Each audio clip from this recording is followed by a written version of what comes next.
तो बच्चों कुछ बच्चों का सवाल था कि नाइसर के बारे में बताइए, नाइसर भुवनेश्वर, NISER भुवनेश्वर के बारे में बताइए, जिसका फुल फॉर्म है national institute of science education and research. मतलब अगर इस बारे में बात की जाए तो आप भी सुन लीजिए, जो बच्चे 12th के अंदर physics chemistry biology, physics chemistry maths लेते हैं, उनके लिए ये वीडियो बहुत इंपॉर्टेंट है। क्यों?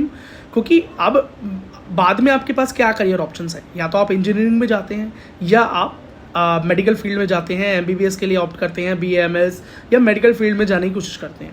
लेकिन कुछ बच्चे ऐसे होते हैं जो रिसर्च के बारे में रिसर्च ओरिएंटेड होते हैं, साइंटिस्ट बनना चाहते हैं और रिसर्च करना चाहते हैं। ठीक है, तो यहाँ पर क्या हो स्कोप है, किस तरीके से यहाँ पर पहुँचा जा सकता है। जैसे कई बच्चे PhD करने के बाद इस लेवल पर पहुँचने की कोशिश करते हैं, लेकिन क्या 12th के बाद ही ये होता है? बिल्कुल, 12th के बाद भी आपके पास एक करियर का ऑप्शन ये भी हो सकता है, जो कि बहुत ही अच्छा करियर ऑप्शन है, हाईली पेड करियर ऑप्शन है और गवर्नमेंट जॉब की गारंटी वाला करियर ऑप्शन भी है। चलो शुरू करते हैं इस बारे में। तो बहुत ध्यान से सुनना आप, अगर आप इस चीज़ में आगे निकल गए हैं तो कोई बात नहीं, आप अपने आने वाली जनरेशन को, अपने से छोटों, अपने जूनियर्स को इस बात की सलाह दे सकते हैं, अगर वो उनका माइंड जो है वो इनोवेटिव माइंड है या उनका माइंड रिसर्च ओरिएंटेड माइंड है ना। तो जैसे वो डेक्स्टर्स लेबोरेटरी वाला सीन नहीं था, अगर आपको याद हो, बचपन में एक कार्टून आया करता था। देखो, तो नाइसर जो है national institute of science education and research, ये अंडर एटॉमिक एनर्जी और गवर्नमेंट ऑफ इंडिया के अंडर आता है। ठीक है, इसका जो एडमिशन प्रोसेस है वो बिल्कुल सेपरेट है, बिल्कुल अलग। इसका एक एंट्रेंस एग्ज़ाम करवाया जाता है, जिसके बाद उस एंट्रेंस एग्ज़ाम को, मैं उसकी डिटेल भी नीचे दूंगा, चिंता मत करो। तो एंट्रेंस एग्ज़ाम को पास करने के बाद जब आप इस एकेडमी के अंदर, इस इंस्टीट्यूट में एडमिशन आपका हो जाता है, तो आपको जो कोर्स करना होता है वो कोर्स होता है BSc + MSc। इसको इंटीग्रेटेड कोर्स बोलते हैं, इस तरह के कोर्स को, जिसके अंदर 2 डिग्रियाँ एक साथ हो जाएं। तो BSc + MSc 5 साल का ये इंटीग्रेटेड कोर्स होता है, जिसके अंदर फिजिक्स, केमिस्ट्री, बायोलॉजी, मैथ्स वगैरह पढ़ाई जाती हैं। ठीक है, अच्छा, इसके लिए कौन सा एग्ज़ाम होता है? इसके लिए एग्ज़ाम होता है NEST, NEST, national entrance screening test. ठीक है, NEST, national entrance screening test, जो कि इसके अंदर अगर देखा जाए तो ये खाली एग्ज़ाम नाइसर में एडमिशन लेने के लिए नहीं, UMDAE एक इंस्टीट्यूट और है, वहाँ पर एडमिशन लेने के लिए भी इसी टेस्ट का यूज़ किया जाता है। तो वहाँ पर 57 सीट्स हैं, नाइसर के अंदर लगभग 200 सीट्स हैं।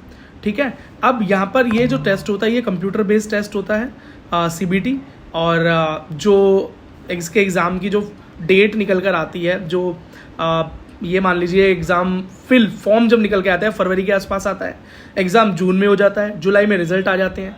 ठीक है, अब एलिजिबिलिटी क्या है ये बहुत ध्यान से सुन लें। हर कोई इस एग्ज़ाम को नहीं दे सकता, खाली फिजिक्स, केमिस्ट्री, बायोलॉजी से नहीं होता, एज भी एक क्राइटेरिया है यहाँ पे। पहला क्राइटेरिया ये है कि 1 अगस्त 2002 के बाद का ही जन्म होना चाहिए आपका। मतलब अगर आप 2002 से पिछले बॉर्न हैं, मतलब 2002 से पहले के बॉर्न हैं, तो फिर आपकी एज ज़्यादा हो चुकी है, आप इस एग्ज़ाम में अपीयर नहीं हो सकते। तो आप समझ गए, 1 अगस्त 2002।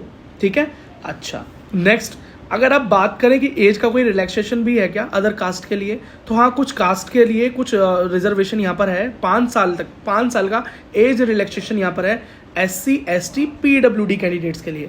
OBC के लिए नहीं है, EWS के लिए नहीं है। जनरल, OBC, EWS के लिए आपका जन्म 1 अगस्त 2002 से पहले नहीं होना चाहिए, इसके बाद या उसी डेट पर हो तो ठीक है। और अगर आप SC, ST, PWD हैं तो 5 ईयर्स का एज रिलैक्सेशन आपको मिलेगा। एग्ज़ाम 12th पास के बाद ही होता है।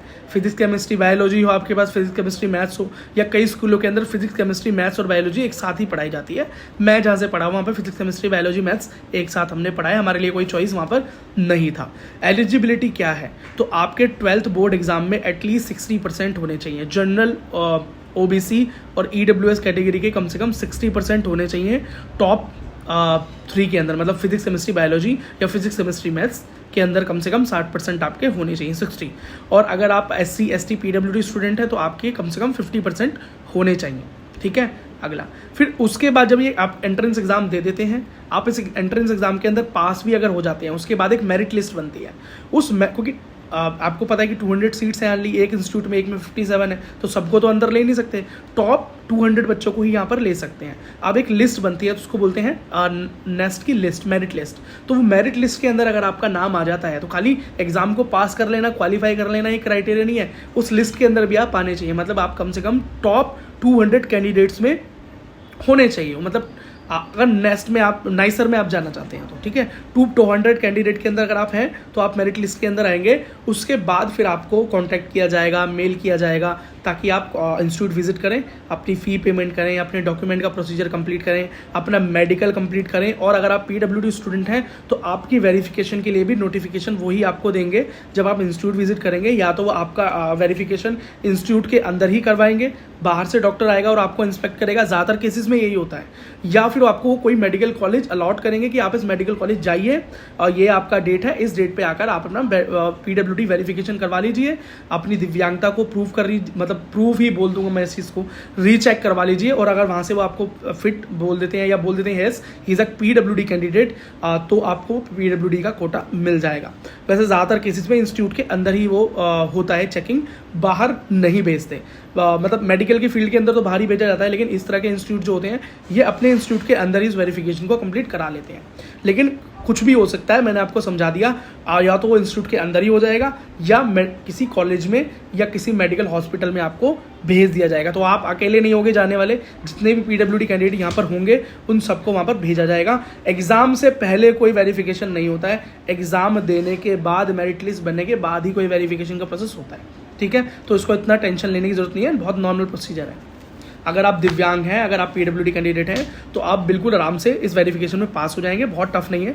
नीट की तरह मत लेके चलना है इसको। नीट मतलब मेडिकल एंट्रेंस एग्जाम्स के अंदर PWD का वेरिफिकेशन काफ़ी टफ लेवल पर किया जाता है, क्योंकि एक तो वो इंस्टीट्यूट्स में नहीं होता, बाहर मेडिकल कॉलेजेस के अंदर ही होता है और वहाँ पर बहुत ठीक ठाक तरीके से वहाँ पर चेकिंग होती है। तो अगर वहाँ पर आपकी कुछ भी कमी दिखाई देती है या लगता है कि आप PWD नहीं है तो फिर आपको वो रिजर्वेशन नहीं मिल पाता। ये नॉर्मल सी समरी है, लेकिन इस तरह के इंस्टीट्यूट में या इंजीनियरिंग में आराम से आपको पास कर दिया जाता है। नेक्स्ट एग्ज़ाम जो होता है वो 2 सेशन में होता है, मतलब पहले एक ही दिन में होता है वैसे, पर 2 सेशन होते हैं। अब ये दोनों सेशन जो होते हैं, जैसे कुछ एग्जाम्स आपने अगर गवर्नमेंट एग्जाम्स देखे होंगे, आपके बड़े बहन भाई देने गए होंगे कभी, कि एक ही दिन में 2 बार एग्जाम होता है, बीच में एक गैप का टाइम मिलता है। ठीक है, तो पहले एक एग्जाम, बीच में गैप, फिर एक दूसरा एग्जाम होता है। दोनों के दोनों सेशन जो होते हैं वो CBT होते हैं, मतलब कंप्यूटर बेस्ड ही होते हैं। हाँ, 4 सेक्शंस होते हैं एग्जाम के अंदर। ठीक है, ऑब्जेक्टिव क्वेश्चंस होते हैं, MCQs होती हैं, नेगेटिव मार्किंग यहाँ पर आपको देखने को मिलेगी, है ना। 50 मार्क्स का सारा सेक्शन होता है, जैसे फिजिक्स आएगी तो 50, केमिस्ट्री आएगी तो 50, बायो 50 और मैथ्स 50। अब याद रखना बच्चों, अगर आपके पास मैथ्स है, बायो नहीं है, फिर भी आपको बायो का एग्जाम देना होगा, और आपके पास मैथ्स नहीं थी, बायो ही थी, फिर भी आपको मैथ्स का एग्जाम यहाँ पर देना ही होगा। ठीक है, और एक बात याद रखना कि आप ऐसा नहीं है कि यार एक ऐसा कर लेता हूँ, फिजिक्स अच्छे से कर लेता हूँ, केमिस्ट्री कर लेता हूँ, मैथ्स बढ़िया कर लेता हूँ, बायो तो आती नहीं है, छोड़ देंगे। ठीक है, नेगेटिव नंबर क्या लाने, नहीं, आपको चारों के चारों सेक्शन कंप्लीट करने हैं। एटलीस्ट अगर आपको क्वालिफाई होना है तो 20% हर सेक्शन के क्वेश्चन सही होने चाहिए आपके, 20%, समझ गए। फिजिक्स में, बायो में, मैथ्स में, सब में कम से कम 20% आपके सही होने चाहिए। तो ये जब ये एग्ज़ाम होता है और आपका रिजल्ट आता है, इसके बीच में आपके पास काफ़ी टाइम है। जून में इसका हो रहा है बेटा, और मार्च के आसपास आपका, तो अप्रैल मई कम से कम 2 महीने का टाइम तो आपके पास है। तो एक सब्जेक्ट में आप बाकी सब्जेक्ट आपके बहुत अच्छे हैं, कोई बात नहीं, लेकिन एक सब्जेक्ट में इतना तो आप जरूर पढ़ सकते हैं। स्मार्ट माइंड है आपका कि एटलीस्ट वहाँ पर आप 25-30% क्वेश्चंस कर दें, जो कि आप आराम से कर सकते हैं। 50 का 20% निकालो तो होता ही कितना है, सिर्फ 50 पे तो क्वेश्चन है वहाँ पे। ठीक है, अच्छा, जब ये सारे काम हो जाते हैं तो फिर आप वहाँ पर जाके, हाँ, फिर आप जाके भाई सक्सेसफुली इस कोर्स को कंप्लीट करते हैं। इस कोर्स को कंप्लीट करने के बाद एक तो आपका एक्सपोजर इतना बढ़िया हो गया, ठीक है, इतनी अच्छे इंस्टीट्यूट से आपने पढ़ाई कर ली, ठीक है, इतने अच्छे इंस्टीट्यूट से पढ़ाई करने के बाद जब आप आगे निकलते हैं, रिसर्च ओरिएंटेड आपका माइंड है, बहुत अच्छा प्लेसमेंट मिलता है आगे जाके। ठीक है, एक और इम्पॉर्टेंट बात, BARC मतलब भाभा एटॉमिक रिसर्च सेंटर, बहुत वेल नोट, जब भी हम इसका नाम सुनते हैं APJ अब्दुल कलाम, हमको डॉक्टर होमी भाभा, ये सब लोग याद आते हैं। तो यहाँ पर आपको जो एडमिशन मिलता है वो सिर्फ और सिर्फ इंटरव्यू बेसिस पे मिल जाता है। वैसे एक्चुअली यहाँ पर एक एंट्रेंस एग्ज़ाम होता है, जो बाहर से बच्चे आते हैं वो एग्ज़ाम, बाहर से मेरा मतलब है जो इस इंस्टीट्यूट से अलग बच्चे आते हैं, वो एंट्रेंस एग्ज़ाम देने के बाद BARC में जा पाते हैं। बहुत मुश्किल है, लेकिन आपको सिर्फ और सिर्फ इंटरव्यू ही देना होगा। तो आपकी रिसर्च अच्छी है, पढ़ाई अच्छी है, आपने अच्छे से मेहनत की है, तो आप BARC में आराम से पहुंच सकते हैं। ठीक है, एक और चीज़ यार बेटा, एक बार सुनना, यहाँ की जो फॉर्म की फ़ीस है वो कितनी है। तो फॉर्म फीस 1200 रुपये है जनरल OBC EWS के लिए, लेकिन SC ST PWD वाले बच्चों के लिए सिर्फ 600 रुपये, 600 रुपीज़ यहाँ की फॉर्म फीस है। अगर आप चाहें तो ज़्यादातर जो बच्चे करते हैं वो रिसर्च फील्ड में MSc करने के बाद PhD लेवल पर जाते हैं, और इस इंस्टीट्यूट के बच्चों की डिमांड बाहर बहुत ज़्यादा है। मतलब यहाँ के बाद अगर आप चाहें तो विदेशों में अच्छी यूनिवर्सिटीज़ में, वेल नोन यूनिवर्सिटीज़ में बहुत आराम से इंटरव्यू बेसिस पे और स्कॉलरशिप पे एडमिशन लेकर अपनी PhD कंप्लीट कर सकते हैं और एक फुल फ्लेज्ड साइंटिस्ट रिसर्चर बन सकते हैं। ठीक है, और अगर आप इंडिया से ही करते हैं, बाहर नहीं जाते हैं, तो आपको स्टिपेंड तो मिलता ही है 31,000 रुपये पर ईयर, है ना, पर मंथ, 31,000 या 30,000 रुपये पर मंथ आपको स्टिपेंड मिलता है। अच्छा, और अगर सैलरी की बात करें तो आपको पढ़ने के जो पैसे मिलते हैं वहाँ पर BARC में 80,000 पर मंथ मिलते हैं, 80,000 पर। ठीक है, और ये समझ लो BARC में जाने के बाद तो आप गवर्नमेंट एम्प्लॉय बन ही गए, कोई एंट्रेंस नहीं, कुछ नहीं।